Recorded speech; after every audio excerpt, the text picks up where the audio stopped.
Did I wake you up? Ah, okay. No, I was just gonna read a book. Do you mind? What book I was reading? I just started in Fahrenheit 451.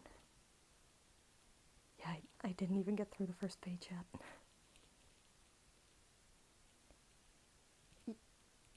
You want me to read out loud? I guess that would be kind of a bedtime story, but I don't know if this book is the best bedtime story. Besides, I don't have the best reading voice. Yeah, if you'd like it, I can give it a shot. I'll do my best, but don't expect too much of it, okay? Okay, just close your eyes and try to go to sleep. Okay. It was a pleasure to burn. It was a special pleasure to see things eaten, to see things blackened and changed. With the brass nozzle in his fists, with the great python spitting its venomous kerosene upon the world, the blood pounded in his head, and his hands were the hands of some amazing conductor, playing all the symphonies of blazing and burning to bring down the tatters and charcoal ruins of history. With his symbolic helmet numbered 451 on his stolid head, and his eyes all orange flame with the thought of what came next, he flicked the igniter, and the house jumped up in a gorging fire that burned the evening sky red and yellow and black. He strode in a swarm of fireflies. He wanted above all, like the old joke, to shove a marshmallow on a stick in the furnace, while the flapping pigeon-winged books died on the porch and lawn of the house. While the books went up in sparkling whirls and blew away on a wind turned dark with burning. Montag grinned the fierce grin of all men singed and driven by the flame. Singed. I told Jim that the best at reading. He knew that when he returned to the firehouse, he might wink at himself, a minstrel man, burnt corked in the mirror. Later, going to sleep, he would feel the fiery smile gripped by his face muscles in the dark. It never went away, that smile. It never ever went away, as long as he remembered. He hung up his black beetle-colored helmet and shined it. He hung his flame-proof jacket neatly. He showered luxuriously, and then, whistling, hands in pockets, walked across the upper floor of the fire station and fell down the hole. At the last moment, when disaster seemed positive, he pulled his hands from his pockets and broke his fall by grasping the golden pole. He slid to a squeaking halt, the heels 1 inch from the concrete floor downstairs. He walked out of the fire station and along the midnight street toward the subway, where the silent air-propelled train slid soundlessly down its lubricated flue in the earth, and let him out with a great puff of warm air onto the cream-tiled escalator rising to the suburb. Whistling, he let the escalator waft him into the night air. He walked toward the corner, thinking little at all about nothing in particular. Before he reached the corner, however, he slowed, as if the wind had sprung up from nowhere, as if someone had called his name. The last few nights he had had the most uncertain feelings about the sidewalk just around the corner here, moving in the starlight toward the house. He had felt that a moment before his making the turn, someone had been there. The air seemed charged with a special calm, as if somebody had waited there, quietly, and only a moment before he came simply turned to a shadow and let him through. Perhaps his nose detected a faint perfume. Perhaps the skin on the backs of his hands, on his face, felt the temperature rise at this one spot where a person standing might raise the immediate atmosphere 10 degrees for an instant. There was no understanding it. Each time he made the turn, he saw only the white, unused, buckling sidewalk, with perhaps, on one night, something vanishing swiftly across a lawn before he could focus his eyes or speak. But now, tonight, he slowed almost to a stop. His inner mind, reaching out to turn the corner before him, had heard the faintest whisper. Breathing? Or was the atmosphere compressed merely by someone standing very quietly there, waiting? He turned the corner. The autumn leaves blew over the moonlit pavement in such a way as to make the girl who was moving there seem fixed to a sliding walk, letting the motion of the wind and the leaves carry her forward. Her head was half bent to watch her shoes stir the circling leaves. Her face was slender and milk-white, and in it was the kind of gentle hunger that touched over everything with tireless curiosity. It was a look, almost, of pale surprise. The dark eyes were so fixed to the world that no move escaped them. Her dress was white, and it whispered. He almost thought he heard the motion of her hands as she walked, and the infinitely small sound now, the white stir of her face turning when she discovered she was a moment away from a man who stood in the middle of the pavement, waiting. The trees overhead made a great sound of letting down their dry rain. The girl stopped and looked as if she might pull back in surprise, but instead stood regarding Montag with eyes so dark and shining and alive that he felt he had said something quite wonderful. But he knew his mouth had only moved to say hello. And then, when she seemed hypnotized by the salamander on his arm and the phoenix disc on his chest, he spoke again. "Of course," he said. "You're a new neighbor, aren't you? And you must be—" She raised her eyes from his professional symbols. "The Fireman." Her voice trailed off. "How oddly you say that. I'd have known it with my eyes shut," she said slowly. "What? The smell of kerosene? My wife always complains," he laughed. "You never wash it off completely." "No, you don't," she said in awe. He felt she was walking in a circle about him, turning him end for end, shaking him quietly, and emptying his pockets without once moving herself. "Kerosene," he said, because the silence had lengthened, "is nothing but perfume to me." "Does it seem like that, really?" "Of course. Why not?" She gave herself time to think of it. "I don't know." She turned to face the sidewalk going toward their homes. "Do you mind if I walk back with you? I'm Clarice McClellan." "Clarice. Guy Montag. Come along.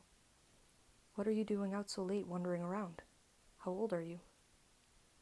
They walked in the warm, cool, blowing night on the silvered pavement, and there was the faintest breath of fresh apricots and strawberries in the air, and he looked around and realized this was quite impossible so late in the year.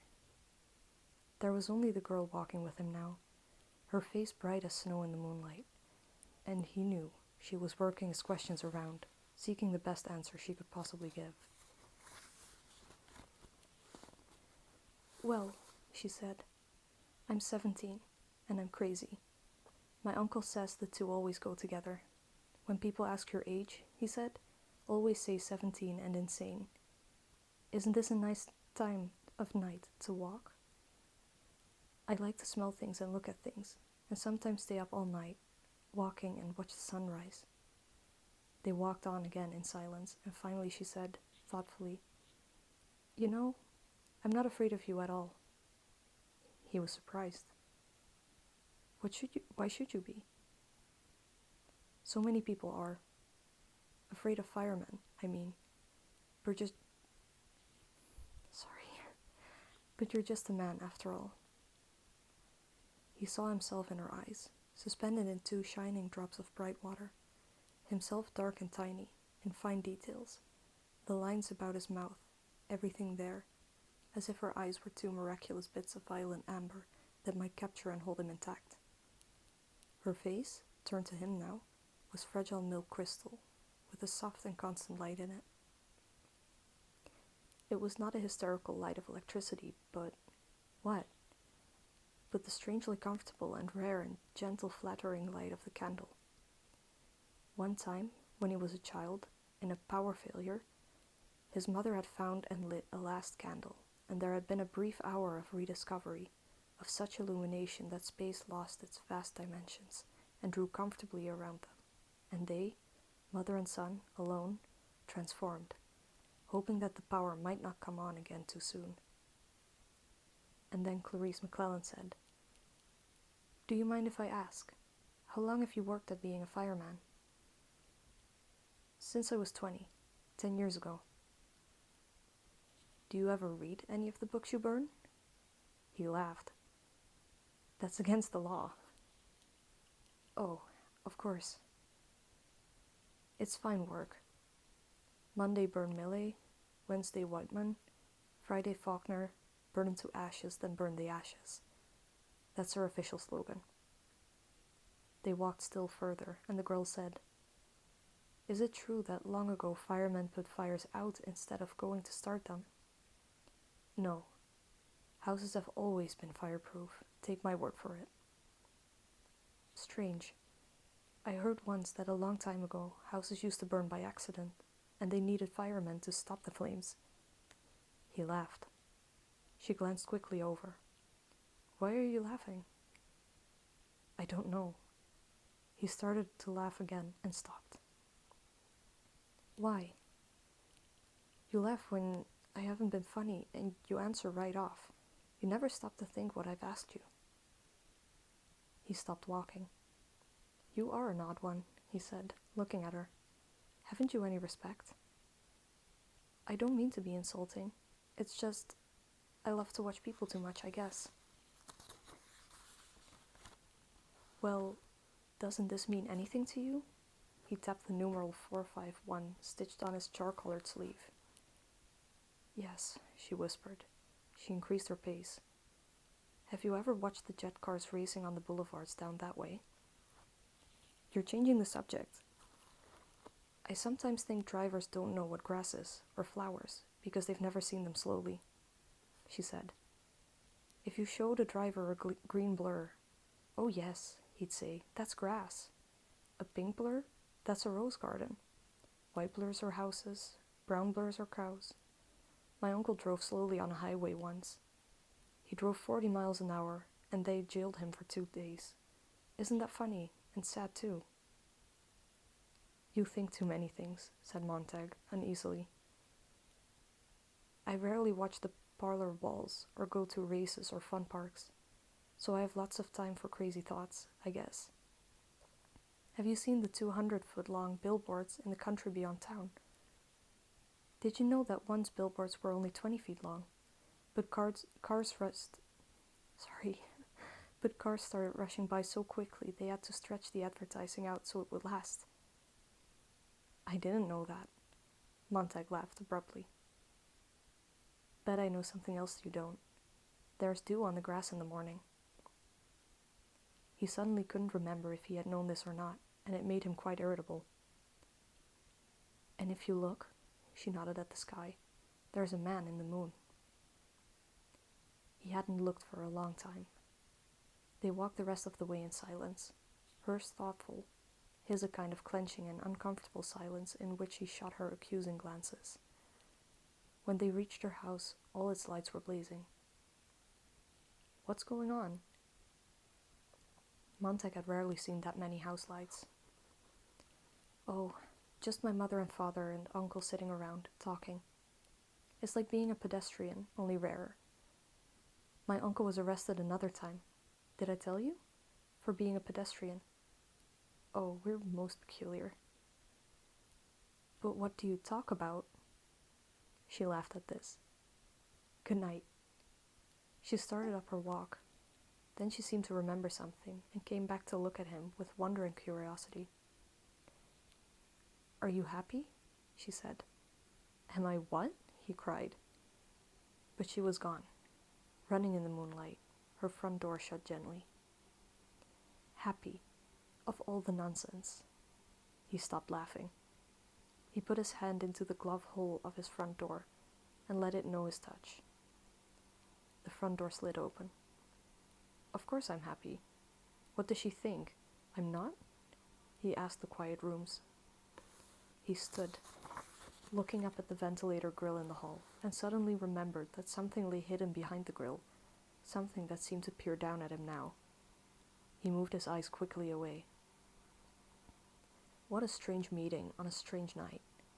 He remembered nothing like it, save one afternoon a year ago, when he had met an old man in the park and they had talked. Montag shook his head. He looked at a blank wall. The girl's face was there, really quite beautiful in memory. Astonishing, in fact. She had a very thin face, like the dial of a small clock, seen faintly in a dark room in the middle of the night, when you waken to see the time and see the clock telling you the hour and the minute and the second, with a white silence and a glowing, all certainty and knowing what it has to tell of the night passing swiftly on towards further darkness, but moving also towards a new sun. What? Asked Montag of that other self, the subconscious idiot that ran babbling at times, quite independent of will, habit, and conscience. He glanced back at the wall. How like a mirror, too, her face. Impossible, for how many people did you know that refracted your own light to you? People were more often. He searched for a signal, found one in his work. Torches, blazing away until they whiffed out. How rarely did other people's faces take of you and throw back to you your own expression, your own innermost trembling thoughts. What incredible power of identification the girl had. She was like the eager watcher of a marionette show, anticipating each flicker of an eyelid, each gesture of his hand, each flick of a finger, the movement before it began. How long had they walked together? 3 minutes? 5? Yet how large that time seemed now. How immense a figure she was on the stage before him. What a shadow she threw on the wall with her slender body. He felt that if his eye itched, she might blink, and if the muscles of his jaw stretched imperceptibly, she would yawn long before he would. Why, he thought, now that I think of it, she almost seemed to be waiting for me there, in the street, so damn late at night. He opened the bedroom door. It was like coming into the cold marbled room of a mausoleum after the moon had set. Complete darkness, not a hint of the silver world outside. The windows tightly shut, the chamber a tomb world where no sound from a great city could penetrate. The room was not empty. He listened. The little mosquito delicate dancing hum in the air, the electrical murmur of a hidden wasp snug in its special pink warm nest. The music was loud enough so he could follow the tune. He felt his smile slide away, melt, fold over, and down on itself like a tallow skin, like the stuff of a fantastic candle burning too long and now collapsing and not blown out. Darkness. He was not happy. He was not happy. He said the words to himself. He recognized this as the true state of affairs. He wore his happiness like a mask, and the girl had run off across the lawn with the mask, and there was no way of going to knock on her door and ask for it back. Without turning on the light, he imagined how this room would look. His wife stretched on the bed, uncovered and cold, like a body displayed on the lid of a tomb. Her eyes fixed to the ceiling by invisible threads of steel, immovable, and in her ears the little seashells. The thimble radios tamped tight, and an electronic ocean of sound, of music and talk coming in on the shore of her unsleeping mind. The room was indeed empty. Every night the waves came in and bore her off on their great tides of sound, floating her, wide-eyed, toward morning. There had been no night in the last 2 years that Mildred had not swum that sea, had not gladly gone down it for the 3rd time. The room was cold, but nonetheless he felt he could not breathe. He did not wish to open the curtains and open the fresh windows, for he did not want the moon to come into the room. So, with the feeling of a man who will die in the next hour for lack of air, he felt his way toward the open, separate, and therefore cold bed. An instant before his foot hit the object on the floor, he knew he would hit such an object. It was not unlike the feeling he had experienced before turning the corner and almost knocking the girl down. His foot, sending vibrations ahead, received back echoes of the small barrier across its path, even as the foot swung. His foot kicked. The object gave a dull clink and slid off in darkness.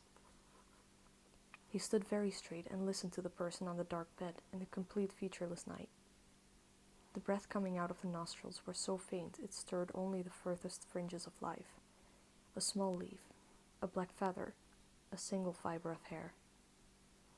He still did not want to go outside light. He pulled out his igniter, felt the salamander etched on its silver disc, gave it a flick. 2 moonstones looked up at him in the light of his small handheld fire. 2 pale moonstones buried in a creek of clear water over which the life of the world ran, not touching them. Mildred. Her face was like a snow-covered island upon which rain might fall, but it felt no rain, over which clouds might pass their moving shadows, but she felt no shadow. There was only the singing of the thimble wasps in her tempered shut ears. Faintly, in and out of her nostrils, and not caring whether it came or went or came. The object he had sent tumbling with his foot now glinted under the edge of his own bed. The small crystal bottle of sleeping tablets, which earlier today had been filled with 30 capsules, and which now lay uncapped and empty in the light of the tiny flare. As he stood there, the sky over the house screamed. There was a tremendous ripping sound, as if 2 giant hands had torn 10,000 miles of black linen down the seam. Montag was cut in half. He felt his chest chopped down and split apart. The jet bombs going over, going over, going over. 1, 2, 1, 2, 1, 2. 6 of them, 9 of them, 12 of them. 1 and 1 and 1, and another and another and another, did all the screaming for him. He opened his mouth and let their shriek come down and out between his bare teeth. The house shook. The flare went out in his hand. The moonstones vanished. He felt his hand plunge towards the telephone. The jets were gone. He felt his lips move, brushing the mouthpiece over the phone. Emergency hospital. A terrible whisper. He felt that the stars had been pulverized by the sound of the black jets, and that in the morning the earth would be covered with their dust like a strange snow. That was his idiot thought, as he stood shivering in the dark and let his lips go on moving and moving. They had this machine. They had 2 machines, really. One of them slid down into your stomach like a black cobra, down an echoing well, looking for all the old water and the old time gathered there. It drank up the green matter that flowed to the top of the slow bowl. Did it drink of the darkness? Did it suck out all of the poisons accumulated with the years? It fed in silence with an occasional sound of inner suffocation and blind searching. It had an eye. The impersonal operator of the machine could, by wearing a special optical helmet, gaze into the soul of the person whom he was pumping. What did the eye see? He did not say. He saw but did not see what the eye saw. The entire operation was not unlike the digging of a trench in one's yard. The woman on the bed was no more than a hard stratum of marble they had reached. Go on, anyway. Shove the bore down, slush up the emptiness, if such a thing could be brought out in the throb of a suction snake. The operator stood smoking a cigarette. The other machine was working too.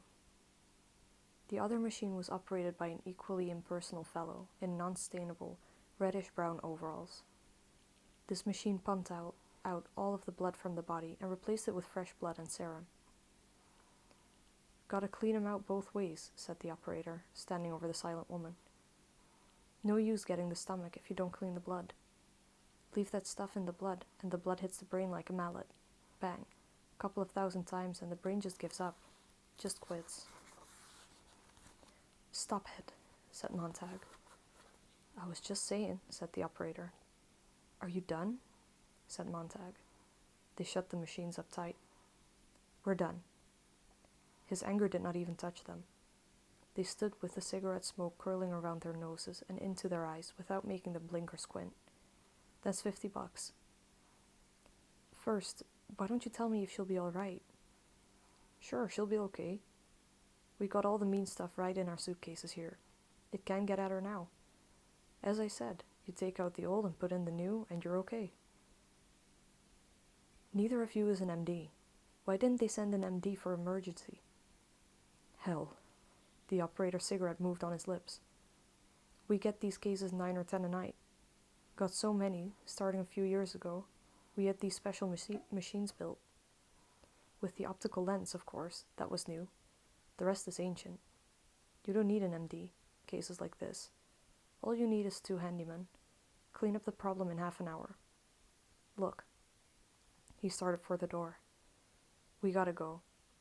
Just had another call on the old ear thimble. 10 blocks from here. Someone else just jumped off a cap off a pillbox. Call if you need us again. Keep her quiet. We got a contrasedative in her. She'll wake up hungry so long. And the men with the cigarettes in their straight-lined mouths, the men with the eyes of puff adders, took up their load of machines and tubes, their cases of liquid melancholy, and the slow dark sludge of nameless stuff, and strolled out the door. Montag sank down into a chair and looked at his woman. Her eyes were closed now, gently, and he put out his hand to feel the warmness of breath on his palm. Mildred, he said at last. There are too many of us, he thought. There are billions of us, and that's too many. Nobody knows anyone. Strangers come and violate you. Strangers come and cut your heart out. Strangers come and take your blood. Good God, who were those men? I never saw them before in my life. Half an hour passed. The bloodstream in this woman was new, and it seemed to have done a new thing to her. Her cheeks were very pink, and her lips were very fresh and full of color, and they looked soft and relaxed. Someone else's blood there. If only someone else's flesh and brain and memory. If only they could have taken her mind along to the dry cleaners and emptied the pockets and steamed and cleansed it and reblocked it and brought it back in the morning. If only. He got up and put the curtains back and opened the window wide to let the night air in. It was 2 o'clock in the morning. Was it only an hour ago? Clarice McClellan in the street and him coming in, and the dark room and his foot kicking the little crystal bottle.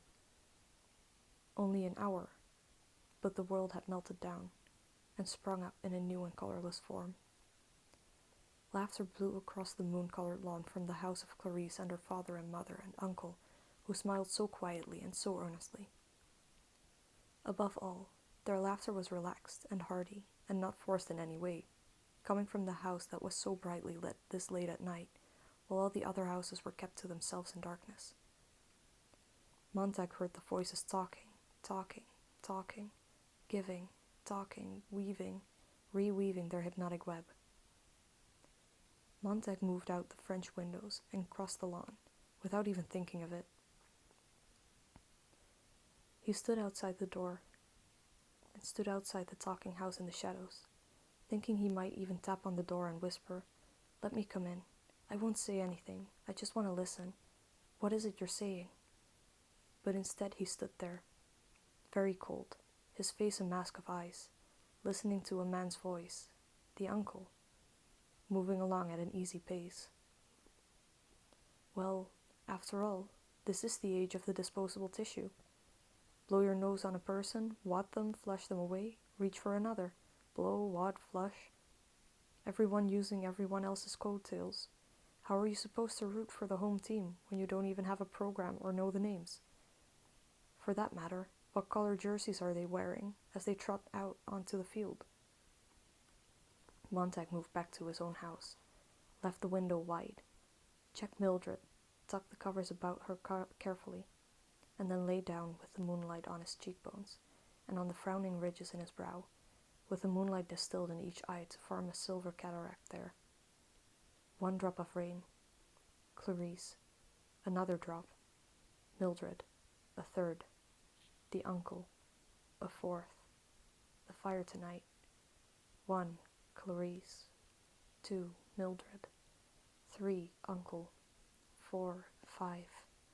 1. Mildred. 2. Clarice. 1, 2, 3, 4, 5.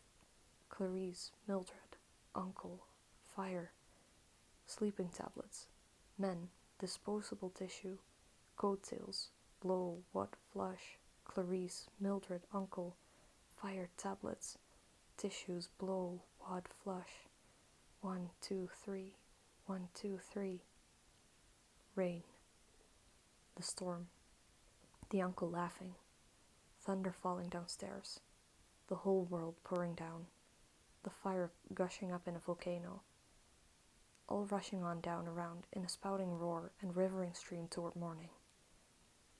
I don't know anything anymore, he said, and let a sleep lozenge dissolve on his tongue. At 9 in the morning, Mildred's bed was empty. Montag got up quickly, his heart pumping, and ran down the hall and stopped at the kitchen door. Toast popped out of the silver toaster, was seized by a spidery metal hand that drenched it with melted butter. Mildred watched the toast delivered to her plate. She had both ears plugged with electronic bees that were humming the hour away. She looked up suddenly, saw him, and nodded. "You all right?" he asked. She was an expert at lip reading from 10 years of apprenticeship at seashell ear thimbles. She nodded again. She set the toaster clicking away at another piece of bread. Montag sat down. His wife said, "I don't know why I should be so hungry." I'm hungry. "Last night," he began. "Didn't sleep well. Feel terrible," she said. "God, I'm hungry. I can't figure it." "Last night," he said again. She watched his lips casually. "What about last night?" "Don't you remember?" "What? Did we have a wild party or something? Feel like I have a hangover. God, I'm hungry. Who was here?" "A few people," he said. "That's what I thought." She chewed on her toast. "Sore stomach, but I'm hungry as all get out. Hope I didn't do anything foolish at the party."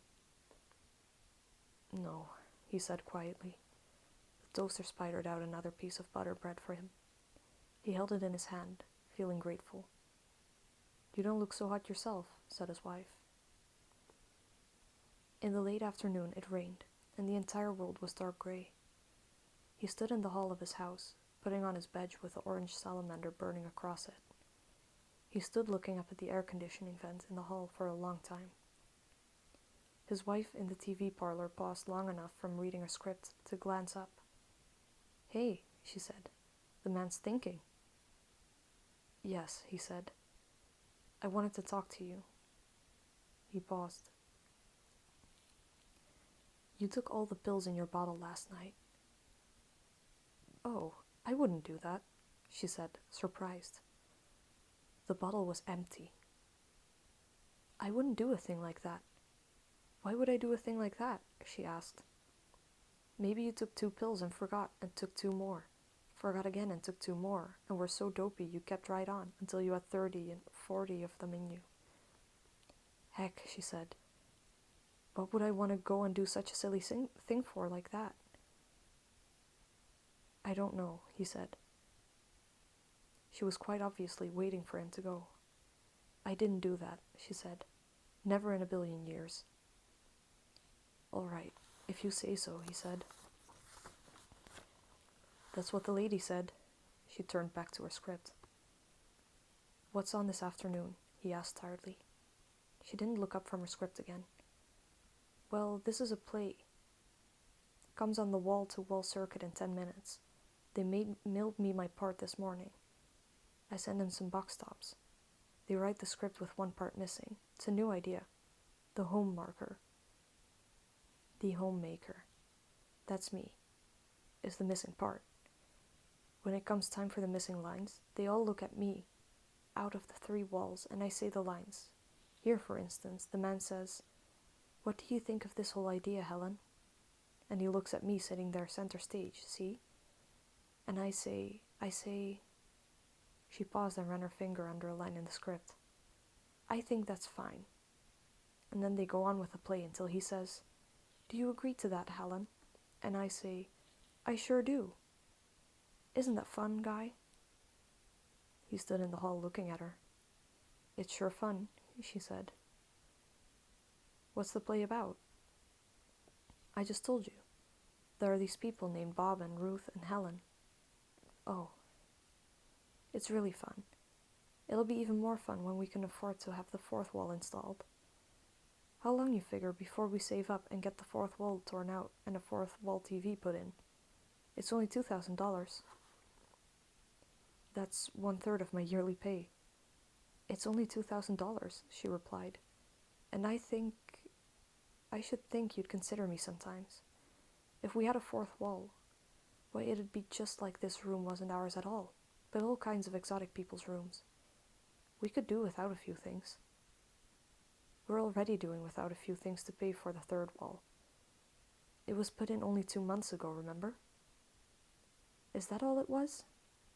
She said, looking at him for a long moment. Well, goodbye, dear. Goodbye, he said. He stopped and turned around. Does it have a happy ending? I haven't read that far. He walked over, read the last page, nodded, folded the script and handed it back to her. He walked out of the house into the rain. The rain was thinning away, and the girl was walking in the center of the sidewalk with her head up and the few drops falling on her face. She smiled when she saw Montag. Hello. He said hello and then said, What are you up to now? I'm still crazy. The rain feels good. I love to walk in it. I don't think I'd like that, he said. You might if you tried. I never have. She licked her lips. Rain even tastes good. What do you do? Go around trying everything once? He asked. Sometimes twice. She looked at something in her hand. What have you got there? He said. I guess it's the last of the dandelions this year. I didn't think I'd find one on the lawn this late.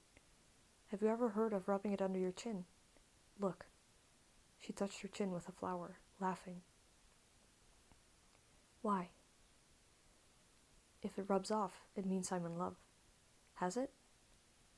He could hardly do anything else but look. Well, she said. You're yellow under there. Fine. Let's try you now. It won't work for me. Here. Before he could move, she had put the dandelion under his chin. He drew back and she laughed. Hold still. She peered under his chin and frowned. Well, he said. What a shame, she said. You're not in love with anyone. Yes, I am. It doesn't show. I am very much in love.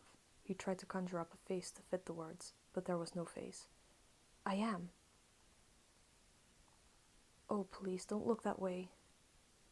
It's that dandelion, he said. You've used it all up on yourself. That's why it won't work on me. Of course, that must be it. Oh, now I've upset you. I can see I have. I'm sorry, really, I am. She touched his elbow. No, he said quickly. I'm all right. I've got to be going, so say you forgive me. I don't want you angry with me. I'm not angry. Upset, yes. I've got to go see my psychiatrist now. They make me go. I made up things to say. I don't know what he thinks of me. He says I'm a regular onion. I keep him busy peeling away the layers. I'm inclined to believe you need a psychiatrist, said Montag. You don't mean that. He took a breath and let it out, at last said, No, I don't mean that. The psychiatrist wants to know why I go out and hike around in the forests and watch the birds and collect butterflies. I'll show you my collection someday. Good. They want to know what I do with all my time. I tell them that sometimes I just sit and think, but I won't tell them what. I've got them running. And sometimes I tell them I like to put my head back, like this, and let the rain fall into my mouth. It tastes just like wine. Have you ever tried it? No, You have forgiven me, haven't you? Yes, he thought about it. Yes, I have. God knows why. You're peculiar, you're aggravating, yet you're easy to forgive.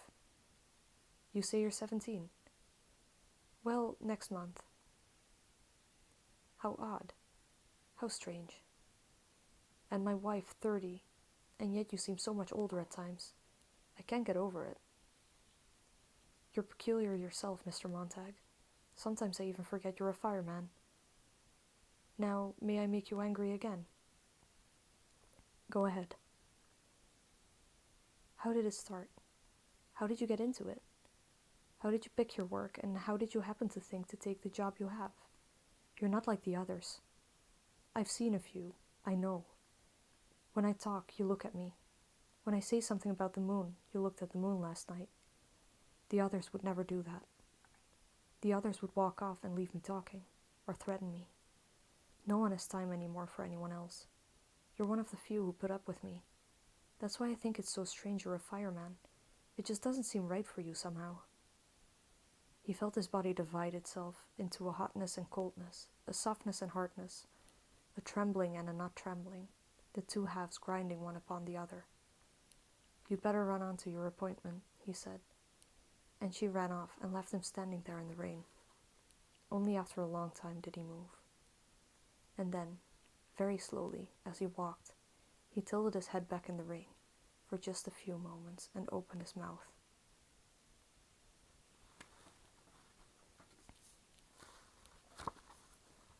I think that's a good point to leave it off.